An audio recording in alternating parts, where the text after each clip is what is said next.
Bienvenidos a su iglesia Identidad. Si llegaste tarde, mi nombre es Gerardo. Año tras año, nuestra iglesia hacía una noche de promesas. Esta noche de promesas comenzó como una tradición que comenzamos cuando Sara y yo teníamos nuestro grupo de jóvenes antes de comenzar la iglesia. Y lo que hacíamos era que el primer martes, porque en aquel entonces eran los martes, los grupos de jóvenes, hacíamos un evento especial donde cada miembro del grupo se llevaba una promesa.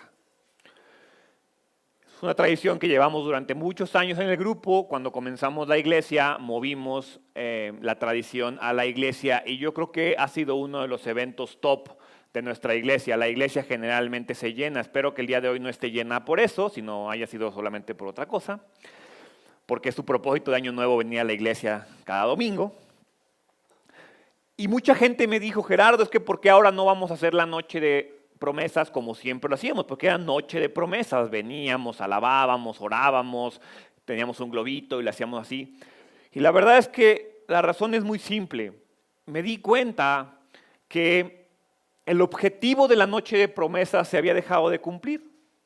El objetivo de la noche de promesas siempre fue un evento para los miembros de casa, pues que se vinieran, adoraran, oráramos juntos y se llevara una promesa y tuviéramos el motivo perfecto para invitar a alguien a que se llevara su papelito y se llevara su promesa bien padre, pero me di cuenta que se volvió como en el horóscopo de identidad. Y entonces había gente que solo la veía ese día. Venían, se llevaban su horóscopo, post de Instagram, al refri y se acabó. Y no volví a saber de ellos. Entonces la verdad es que le dije a Sari, ¿sabes qué? Ese no es el propósito del evento. Y como constantemente lo decimos, cada cosa que hacemos en esta iglesia tiene un propósito. Y si el propósito deja de cumplirse, pues dejamos de hacer lo que estábamos haciendo. El grupo de jóvenes que Sari y yo llevábamos, Cambio y Fuera, lo cerramos en el momento en el que nos dimos cuenta que el propósito ya no se estaba cumpliendo.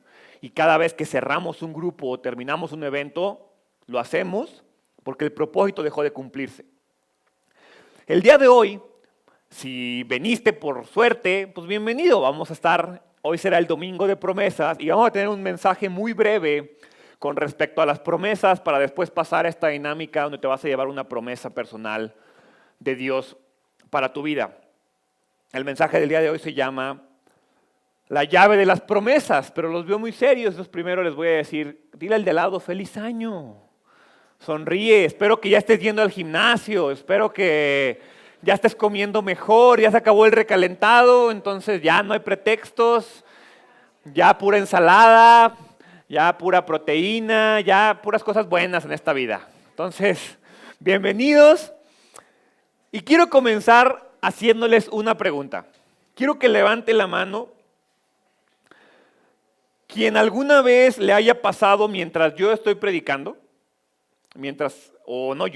alguien, mientras escuchando un mensaje en alguna iglesia, en algún lugar, alguna predicación, que hayan pensado que el mensaje se trataba de ustedes y que probablemente su esposa, hijos o mejor amigo le chismeó al pastor sus problemas. Levante la mano. Ok. La verdad es que es muy común. O sea, constantemente gente se acerca al final y me dicen, te dijo algo mi esposa, ¿verdad? O te pasaste. Es más, hay veces que preparo el mensaje, lo tengo listo y más tarde o por el día que lo terminé, tengo alguna discusión con Sari o alguien de la iglesia se acerca y me platica un problema y le digo, ¿sabes qué? Ve el domingo y escucha el mensaje. El mensaje que ya estaba listo va a ayudarte a ese problema que me estás contando hoy. Y esto no tiene nada que ver con milagros, no tiene nada que ver con que yo les lea la mente y así como la aplicación del Instagram que hay una pantallita. No, yo no tengo una pantallita con la cual leo lo que están pensando y hago las predicaciones con la intención de picarles la herida que les duele. Eso yo no lo hago, eso lo hace por sí solo la palabra de Dios. Es más, si yo les pidiera a todos que hicieran un resumen con lo que más les gustó de la predicación, les garantizo que habría ideas totalmente diferentes. Y gente diría lo que dije al principio, alguien lo que dije al final, alguien a veces me ha acercado conmigo y me dice, es que nunca había entendido un concepto que yo expliqué por encimita, pero alguien lo entendió y fue lo que más le gustó. Ahora, esto no tiene que ver con un familiar chismoso, no tiene que ver con que yo lea mentes. He escuchado papás que le dicen a sus hijos, es que Dios me revela lo que haces mal. No, eso no pasa conmigo. Al menos a mí no me pasa. Si tú eres un papá con ese superpoder, qué chido. A mí Dios no me llega y me dice, David hizo esto el fin de semana, predica al respecto. No, a mí no me pasa. Lo que sí me pasa es que estoy escribiendo cosas o incluso a veces estoy predicando y llegan a mí ideas que yo no traigo en mi predicación. Y esas ideas muchas veces son las que alguien necesita escuchar, porque entonces es Dios utilizándome a mí para darte un mensaje a ti. Pero no porque yo sea especial, sino porque yo estoy aquí predicando la palabra de Dios. El poder de convicción, el poder transformador de la palabra de Dios siempre va a llegar a los lugares que tú y yo no queremos que llegue. El Espíritu de Dios, si tú tienes una relación con el Espíritu de Dios, si tú tienes una relación con Dios o Dios quiere tener una relación contigo, va a usar su Espíritu para activar las Escrituras, para accionar la palabra de Dios y aplicarlo en la vida de cada uno de ustedes. Porque si tú vienes a medio estar cabeceando y quedarte dormido, pues sí, muy probablemente no va a pasar nada. Pero si tú en verdad vienes deseoso de aprender algo y de que Dios use la palabra de Dios para darte un mensaje, eso es lo que va a pasar el día de hoy. La palabra de Dios al final siempre va a ser penetrante, siempre va a ser emotiva, siempre va a ser convincente. Si tú decides estudiarla de la manera correcta. Entonces, esa es la razón por la cual nosotros como en iglesia decidimos predicar verso a verso, porque creemos que cada verso tiene una función. Y creemos en el poder de la palabra de Dios. Y por supuesto creemos en el poder de las promesas de Dios. Al final hacemos iglesia porque confiamos en la promesa de Dios de que va a regresar a establecer su reino.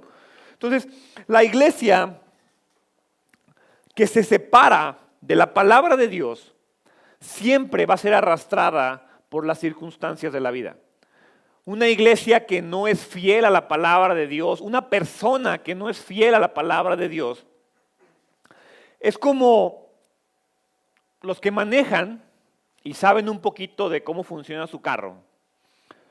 Sabrán que la manera de saber si tu carro está alineado o ya necesita alineación y balanceo es, pues, si vas agarrando el volante y lo sueltas poquito y no se va derecho, ojo, no quiero que hagan la prueba al rato y todo ven en la diagonal soltando el volante, no.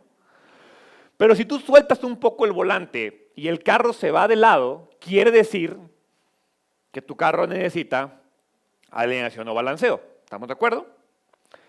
Entonces, esto pasa también en nuestra vida.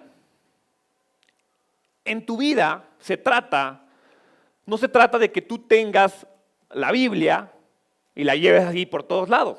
No, hay lugares donde no la puedes traer, hay lugares donde hay que soltarla, pero lo que siempre les digo es, te apuesto que si trajeras una Biblia en tu mano y la estuvieras leyendo las 24 horas del día, no pecarías. De entrada tienes las manos ocupadas, tienes los ojos ocupados y tienes la mente ocupada. Si estás leyéndola bien, si estás leyéndola por encimita y pensando en tonterías, es otra cosa. Pero si tú tuvieras la capacidad de 24 horas al día estar leyendo y estudiando la Biblia, pues no habría tiempo de pecar, ¿estamos de acuerdo? El problema es que así no funciona. El problema es que pues, a la iglesia vienes 1 hora y media, orarás en tu casa 1 hora, si bien te va, te das muy poquito tiempo de hacer las cosas porque tienes que trabajar, tienes que estar con tus hijos. No todo el tiempo puedes tener las manos sobre el volante. ¿Sí? Tienes que soltar el volante, tienes que soltar, entre comillas, la palabra de Dios. Y la situación con esto es que el mundo, La naturaleza pecaminosa, nuestras propias ganas de hacer lo que sabemos que está mal, nos han desbalanceado de una forma irreparable. La verdad es que tú y yo ahorita no podemos soltar el volante. Si tú te alejas tantito de Dios, te desvielas y terminas en el barranco. Ya no tenemos esa capacidad. Es más, nunca la hemos tenido. El mundo está tan mal que si tú sueltas por un segundo tu relación con Dios, con su palabra, lo más probable es que cuando quieras volver vas a decir, ¿cómo le hago? Ya perdí el control del carro totalmente. Solo con las manos en la Biblia, solo con las manos en su palabra y con los ojos puestos en Cristo, tú y yo vamos a poder resistir el ser arrastrados por el pecado. Es la única manera de hacerlo. Esto no es un problema nuevo. La verdad es que a veces escucho gente decir, no, es que hoy en día la iglesia está peor que nunca. Y la realidad es que no es cierto. Y como ejemplo quiero que estudiemos la iglesia de Éfeso. Vamos a ir a Hechos capítulo 19, versículo 8. La iglesia de Éfeso fue fundada por el grandísimo Pablo, el cuate que escribió la mayoría del Antiguo Testamento. Perdón, del Nuevo Testamento. La mayoría del Nuevo Testamento fue escrita por Pablo. Entonces este cuate, en su segundo viaje misionero, junto con Priscila y Aquila, establecen la iglesia de Éfeso. Estuvo ahí 3 meses y después de encontrar ahí discípulos, de hacer discípulos, de bautizarlos, dice el versículo 8 de Hechos capítulo 19. Dice, luego Pablo fue a la sinagoga y predicó con valentía durante los siguientes 3 meses, discutiendo persuasivamente sobre el reino de Dios. Pero algunos se pusieron tercos, rechazaron el mensaje y hablaron públicamente en contra del camino. Así que Pablo salió de la sinagoga y se llevó a los creyentes con él. Entonces asistía diariamente a la sala de conferencias de Tirano, donde exponía sus ideas y debatía. Esto continuó los siguientes 2 años, de modo que gente de toda la provincia de Asia, tanto judíos como griegos, oyeron la palabra del Señor.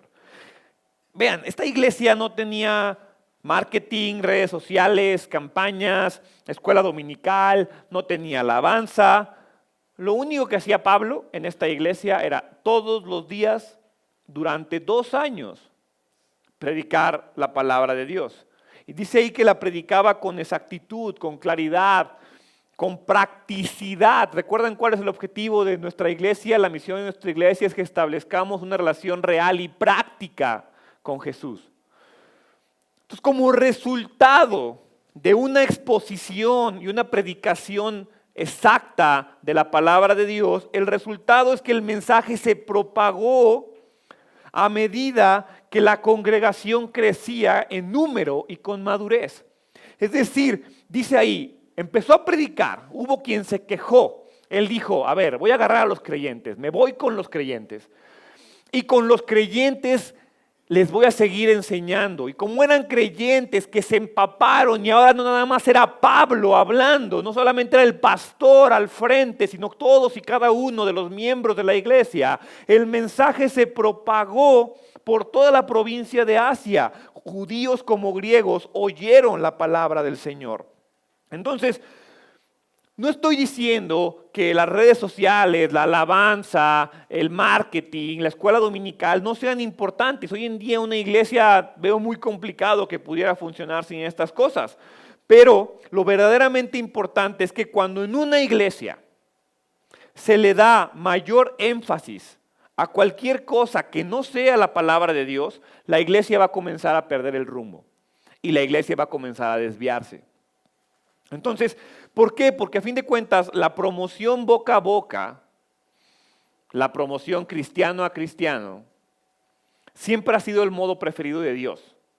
O sea, Dios Sí, si tú compartes un versículo en Facebook, en Twitter, en tu Instagram, en donde quieras, pues sí, está padre y probablemente a alguien le sirve, pero Dios diría, ¿y por qué mejor en lugar de publicárselo a tus 1538 amigos de Facebook, de los cuales nada más le hablas a 4, ¿por qué no vas con esos 4 y le predicas uno a uno la palabra de Dios? Y uno puede analizar lo que ocurrió en Éfeso y vernos tentados a pensar de, pues, obviamente Gerardo, o sea, era Pablo. O sea, Pablo era un pastorzazo, 1000 veces mejor que tú. Y pues, como líder y maestro, pues todo el crecimiento debería de haber sido muy sencillo. O sea, Pablo vio a Jesús, o sea, Pablo estaba ahí. Pablo escribió la Biblia, o sea, se la sabía de memoria. Imagínate la predicación de Pablo y pudiéramos creer que la razón del crecimiento de Éfeso fue Pablo y la gente que caminó con el Señor. Pero la realidad es que en cualquier lugar donde se predique la palabra de Dios y se expanda el evangelio, van a llegar las pruebas. Entonces a Éfeso le empezó a ir muy bien, pero no porque le iba bien quiere decir que era una prueba de todo lo que pasaba en el mundo. ¿Por qué? Porque al final el diablo, Satanás, odia cuando tú y yo declaramos, creemos y obedecemos la palabra de Dios. Alguna vez yo le explicaba a alguien el tema del diablo, porque a veces decimos el diablo y no, la verdad es que el diablo probablemente, estoy 100% seguro, que el diablo a mí no me está escuchando ahorita. Porque seguro él ahorita está escuchando a Trump o a alguien en Irán y está planeando la guerra mundial. O sea, él no es omnipotente, Él no es omnipresente, Él no es omnisciente, Él no sabe todo lo que yo... Él probablemente tiene a un diablo de 20º nivel aquí al lado tentándome a mí. O sea, yo no soy importante para Él. Pero cuando en un lugar se juntan personas a declarar, a creer y a obedecer la palabra de Dios, ahí se dice, espérate, ya súbeles de rango. Ya no les mandes al peorcito, ya mándales a alguien más complicado y comienzan las pruebas. Así funciona la vida. Entre más tú te alejes de la influencia del pecado y del diablo y del demonio en tu vida, más complicadas van a ser las cosas. Es normal. Dice Hechos 19, 11 y 12. Dios le dio a Pablo el poder para realizar milagros excepcionales. A simple vista todo parece increíble. Cuando ponía sobre los enfermos pañuelos o delantales que apenas habían tocado la piel de Pablo, quedaban sanos en sus enfermedades y los espíritus malignos salían de ellos. El versículo 17 dice, esta historia corrió velozmente por toda Éfeso entre judíos y griegos por igual. Un temor solemne descendió sobre la ciudad y el nombre del Señor Jesús fue honrado en gran manera. Muchos de los que llegaron a ser creyentes confesaron sus prácticas pecaminosas. Varios de ellos que practicaban la hechicería trajeron sus libros de conjuros y los quemaron en una hoguera pública. El valor total de los libros fue de 50,000 monedas de plata y el mensaje acerca del Señor se extendió por muchas partes y tuvo un poderoso efecto. O sea, ve lo increíble de la iglesia de Éfeso. O sea, es como si yo ahorita les dijera, arrepiéntanse hermanos porque Cristo nos ama y murió en la cruz. Y entonces tú agarras el celular y borras todas las fotos que no deberías tener. Y borras a todos los mensajes de los amigos y que te hacen mala influencia y los quitas. O si tú eres de la mala influencia, pues dejas de mala influenciar gente. Y luego agarras el celular y como es del demonio lo quemas. No lo quemas, lo vendes. Y después el dinero lo traes a la iglesia porque gloria a Dios. Imagina eso es lo que está pasando aquí. Y eso es lo que pasaba con la predicación de Pablo. Entonces es impresionante porque las vidas están cambiando. La gente que tenía libros de hechicería los quemó y dijeron, esto no me sirve, eso no me acerca a mi Dios, esto no me acerca a Cristo. Las vidas cambian, se está dando honra a Dios, la iglesia está creciendo, las enfermedades son sanadas, los espíritus malignos son expulsados. La palabra de Dios está teniendo un impacto y la iglesia crece y permanece sana. Se escucha súper padre. Y yo me pudiera poner aquí y agarrar estos versículos y decirles, hermanos, si predicamos la palabra de Dios, todo va... La verdad es que cuando creemos que estamos a salvo y aflojamos el paso, es cuando vamos a caer en la indiferencia, vamos a bajar la guardia, es cuando nuestra vida va a comenzar a desviarse. Y Éfeso no fue la excepción. Si leemos el versículo 23 al 27, vemos cómo en Éfeso comienza a haber problemas. Por ese tiempo se generó un grave problema en Éfeso con respecto al camino. Comenzó con Demetrio, un platero que tenía un importante negocio de fabricación. O sea, ya se metieron con su negocio, se metieron con su dinero, se metieron con su trabajo. Ya no pude mantener mi iglesia y mi vida. O sea, mi vida de iglesia y mi vida personal separadas. Entonces, tenía un importante negocio de fabricación de templos de plata en miniatura de la diosa griega Artemisa. Él les daba trabajo a muchos artesanos. Los reunió a todos juntos con otros trabajaban en oficios similares y les dirigió las siguientes palabras. Caballeros, ustedes saben que nuestra riqueza proviene de este negocio. Pero como han visto y oído, este tal Pablo ha convencido a mucha gente al decirles que los dioses hechos a mano no son realmente dioses. Y no solo ha hecho en Éfeso, sino por toda la provincia. Por supuesto que no solo hablo de la pérdida de respeto público para nuestro negocio, también me preocupa que el templo de la gran diosa Artemisa pierda su influencia y que Artemisa, esta magnífica diosa adorada en toda la provincia de Asia y en todo el mundo, se le despoje de su gran prestigio. Entonces la iglesia crece y por lo tanto el resultado natural es que el mundo y los ídolos falsos atacan a la iglesia. Si tu iglesia, si tu vida, si tu familia no está siendo atacada, preocúpate. En verdad, preocúpate, porque quiere decir que no estás haciendo las cosas bien. Quiere decir que el mundo puede vivir con tu fe. ¿Escuchaste lo que dije? Quiere decir que el mundo puede vivir con tu fe. Quiere decir que tu fe no sirve de nada, porque si tu fe es real, el mundo está en tu contra. Mateo 16, 18 dice, una promesa, hablando de la promesa. Ahora te digo que tú eres Pedro, que significa roca, y sobre esta roca edificaré mi iglesia, y el poder de la muerte no conquistará. ¿A quién no conquistará? A la iglesia. Y no estoy hablando de que Cristo iba a edificar la iglesia sobre Pedro. Pedro acababa de decirle a Dios, a Jesús, que él era el Mesías. Y entonces Jesús le dice a Pedro, bien, sobre esa roca de que yo soy el Mesías, edificaré mi iglesia.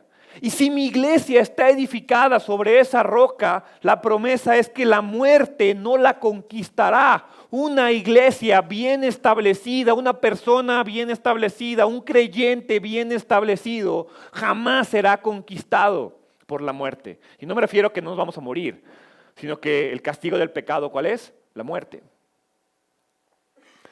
Entonces, yo quiero preguntarte hoy en día, porque si dice que el poder de la muerte no conquistará a la iglesia, el poder de la muerte no conquistará al verdadero creyente, Jesús edificará la iglesia y la iglesia no podrá ser derrotada. Jesús edificará tu vida. La Biblia dice que Cristo es el perfeccionador de nuestra fe.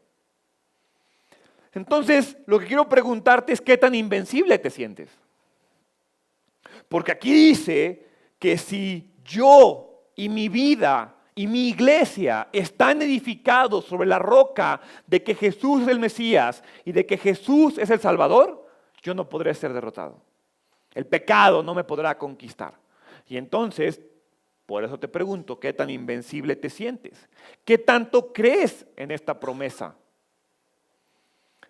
La iglesia de Éfeso lo creía. Y a pesar de que lo creía, falló. Pablo envió a Timoteo, su mejor aprendiz, a Éfeso y él también falló.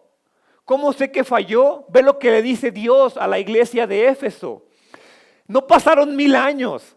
Éfeso se estableció por ahí del 40, 50 después de Cristo. Y por ahí del 90 ve la carta que Dios le envía a Éfeso. Apocalipsis 2, versículos del 1 al 6. Una carta que nos envía a ti y a mí. Escribe esta carta al ángel de la iglesia de Éfeso. Este es el mensaje de aquel que tiene las 7 estrellas en la mano derecha, del que camina en medio de los 7 candelabros de oro. Yo sé todo lo que haces, he visto tu arduo trabajo y tu paciencia con perseverancia. O sea, veo lo que haces, veo lo que eres. Eres una gran iglesia, eres un gran creyente, eres un gran cristiano. Yo sé todo lo que haces, he visto tu arduo trabajo y tu paciencia con perseverancia. Sé que no toleras a la gente malvada. Has puesto a prueba las pretensiones de esos que dicen ser apóstoles, pero no lo son. Has descubierto que son mentirosos. Has sufrido por mi nombre con paciencia sin darte por vencido. Pero, versículo 4, pero. Y un pero de Dios, aguas. Un pero tuyo, pero un pero de Dios. ¿Sabe todo lo bueno que ha hecho la iglesia de Éfeso? He visto tu trabajo, tu paciencia. Sé que no toleras al malvado. Sé que conoces de los falsos apóstoles. Sé que has descubierto mentirosos. Sé que has sufrido con paciencia por mi nombre y no te das por vencido. Pero tengo una queja en tu contra. No me amas a mí, ni se aman entre ustedes como al principio. Mira hasta dónde has caído. Vuélvete a mí y haz las obras que hacías al principio. Si no te arrepientes, vendré y quitaré tu candelabro de su lugar entre las iglesias. Pero tienes esto a tu favor. No te preocupes, la llevas de gane. Odias las obras malvadas de los nicolaitas al igual que yo. Entonces, esta es la respuesta de por qué las promesas de Dios no se cumplen en nuestra vida. El día de hoy te vas a llevar una promesa. Pero esa promesa, pues te podrías llevar todas. Te podrías llevar todos los papelitos que están ahí. Todos. ¿Por qué? Porque todos los papelitos que están ahí los sacamos de aquí. Y si una promesa está aquí y yo me aferro a esa promesa, pues es para mí. No quiero menospreciar el hecho de que agarres una promesa y la hagas tuya, no. Pero si tú tienes una duda de por qué las promesas de Dios no llegan a tu vida, de por qué las bendiciones de Dios no llegan a tu vida, quiero que pongas tu nombre en lugar de la iglesia de Éfeso en Apocalipsis. Y entonces diga, escribe esta carta a Gerardo de la iglesia de Identidad. Este es el mensaje de aquel que tiene las 7 estrellas. Y el versículo 2 dice, yo sé todo lo que haces, Gerardo. He visto tu arduo trabajo y tu paciencia con perseverancia. Sé que no toleras a la gente malvada. Has puesto a prueba las pretensiones de esos que dicen ser apóstoles, pero no lo son. Has descubierto que son mentirosos. Has sufrido por mi nombre con paciencia sin darte por vencido. Pero tengo una queja en tu contra. No me amas a mí, ni se aman entre ustedes. Y si ese pero de Dios aplica en tu vida, si en verdad no amas a Dios como deberías amarlo y no amas al que está sentado al lado tuyo como deberías amarlo, o al menos como lo hacías al principio cuando te convertiste,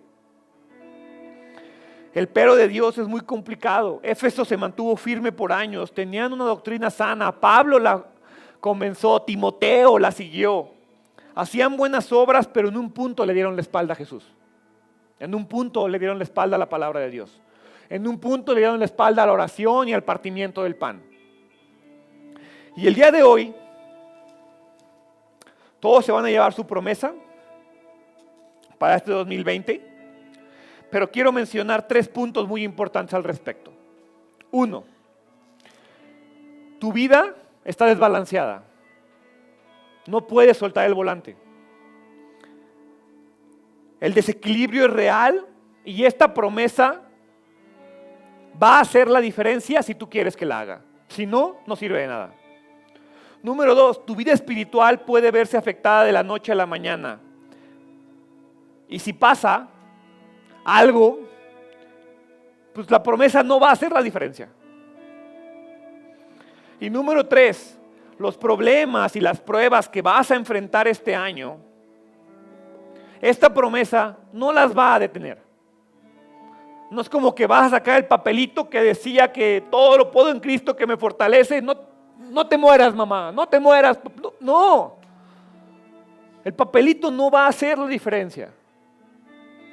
Segunda de Corintios 1:20 dice: pues todas las promesas de Dios se cumplieron en Cristo con un resonante sí, y por medio de Cristo nuestro amén, que significa sí, se eleva a Dios para su gloria. Entonces, antes de que termine el servicio, antes de que te lleves tu promesa, quiero animarte a que cierres tus ojos y se hagan las siguientes 2 preguntas. La primera ¿es Jesús realmente el primer amor de tu vida? ¿El que está primero en tu vida? ¿Amas más a Dios de lo que amas a tu mamá, a tu papá, a tu esposo, tu esposa, tus hijos, tu trabajo, tu dinero, tu cartera, tu internet, tu teléfono, tu carro, tu chisme, tu amante, tu mejor amigo? Porque si la respuesta es no, esta promesa no sirve de nada. Y número 2, pregunta número 2, ¿Jesús está cambiando la manera en la que vives? Si la respuesta es no, pues el papelito tampoco te va a ayudar de nada. Entonces, la misericordia de Dios está aquí. Él nos va a ayudar. Pero primero quiero que reconozcas dónde estás parado. Y si te presentas honestamente frente a Dios, como dice Salmo 51:17, el sacrificio que sí deseas, esto es Dios hablando, es un espíritu quebrantado.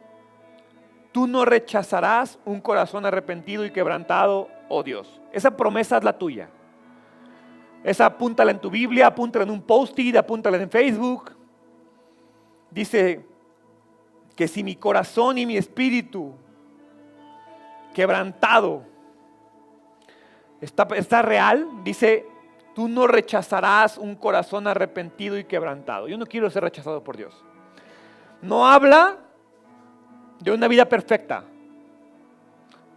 No dice que tú no rechazarás al que no tenga una vida perfecta. Tú no rechazarás al que cumplió la Biblia al 100%. Tú no rechazarás al que hizo más dinero. No, dice, tú no rechazarás un corazón arrepentido y quebrantado. Hoy se trata de que con un corazón arrepentido y quebrantado busquemos a Dios. ¿Quieres que las promesas de Dios se cumplan en tu vida? Acércate a Jesús. Cada vez que sientas que el pastor conoce tu vida, cada vez que sientas que al pastor le chismearon algo que hiciste un domingo, recuerda que no soy yo. Recuerda que es Dios tratando de enseñarte algo. Recuerda que es Dios tratando de tocar una fibra sensible y decirte: aguas, te estás desviando, te estás desvielando, no sueltes el volante, acércate a mí. Te quiero conmigo, toma el volante y toma el control de tu vida. Entonces, cierra los ojos, por favor. Y Dios, te doy gracias. Gracias porque eres bueno con nosotros. Gracias porque en tu misericordia nos permites buscarte una vez más. El día de hoy, Padre, reconozco que cualquier promesa que reciba de ti el día de hoy no sirve de nada si no tengo a Cristo. No sirve de nada si tengo el volante suelto y voy caminando a la deriva, Padre. Hoy quiero tomar el control de mi vida con la ayuda de tu Espíritu Santo. Que tu Espíritu Santo tome el control de mi vida. Yo se lo entrego. Él puede tomar el control. Él puede tomar el volante 24/7. Yo no. Yo no puedo. Yo me quedo dormido en el camino. Yo me distraigo con el paisaje. Por eso me aferro a ti, Padre. Me aferro a ti y confío que tú tienes el control de todo lo que pasa. Confío en ti, confío en tus promesas, confío en tu palabra. A ti me entrego. En el nombre de Jesús. Amén.